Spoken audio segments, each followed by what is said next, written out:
Assalamualaikum warahmatullahi wabarakatuh. Nama saya Muhammad Dafa Musyafah dari Fakultas Hukum Universitas Widyagama Malang. Di sini saya akan membahas tentang strategi nasional. Apa itu strategi nasional?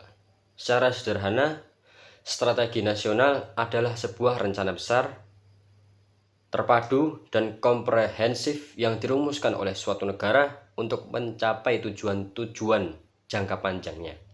Ini adalah peta jalan yang mengarahkan seluruh sumber daya dan upaya negara, mulai dari pemerintah, masyarakat, hingga sektor swasta untuk bergerak menuju visi yang sama. Strategi nasional bukan sekadar daftar keinginan, melainkan serangkaian keputusan dan tindakan terencana yang sistematis.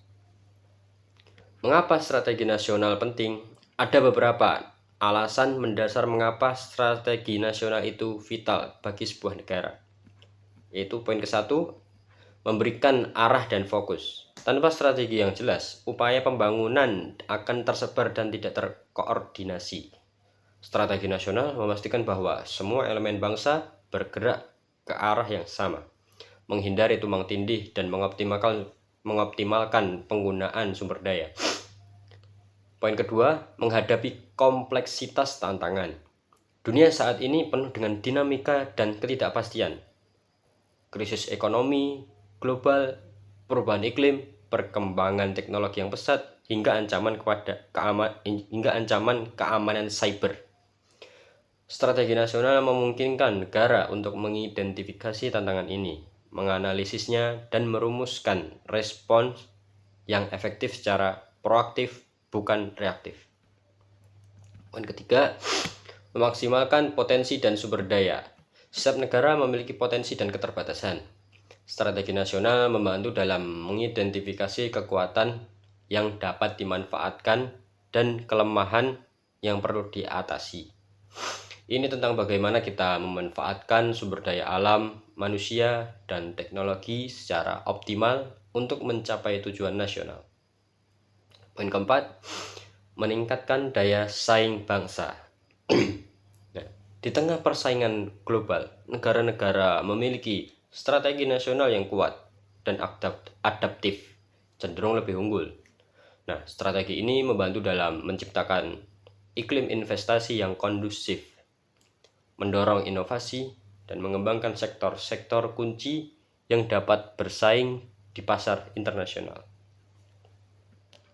Terakhir, poin kelima, menjaga konsistensi pembangunan jangka panjang.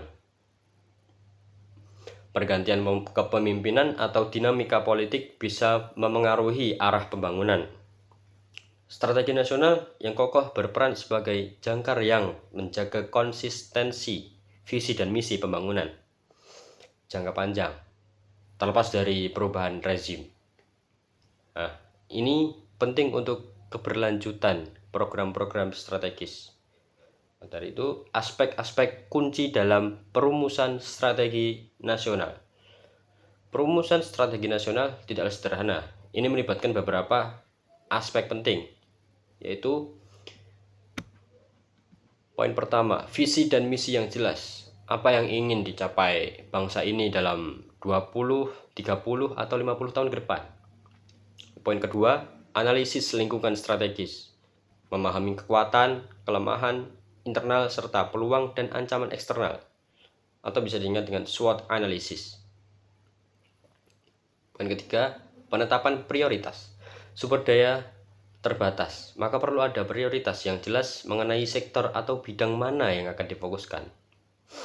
Poin keempat, formulasi kebijakan. Menerjemahkan strategi ke dalam kebijakan-kebijakan konkret di berbagai sektor, ekonomi, pendidikan, kesehatan, pertahanan, dan lain-lain. Dan yang terakhir, implementasi dan monitoring.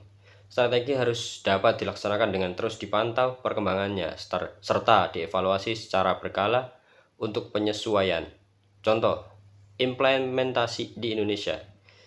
Di Indonesia, kita mengenal berbagai bentuk strategi nasional yang termanifestasi dalam dokumen-dokumen seperti Rencana Pembangunan Jangka Panjang Nasional atau bisa disingkat RPJPN, terus Rencana Pembangunan Jangka Panjang terus rencana pembangunan jangka menengah nasional RPJMN, dan yang terakhir visi Indonesia Emas 2045. Semua ini adalah bagian dari upaya kita merumuskan strategi nasional untuk mewujudkan Indonesia yang berdaulat, mandiri, dan berkepribadian. Mungkin cukup sekian. Wassalamualaikum warahmatullahi wabarakatuh.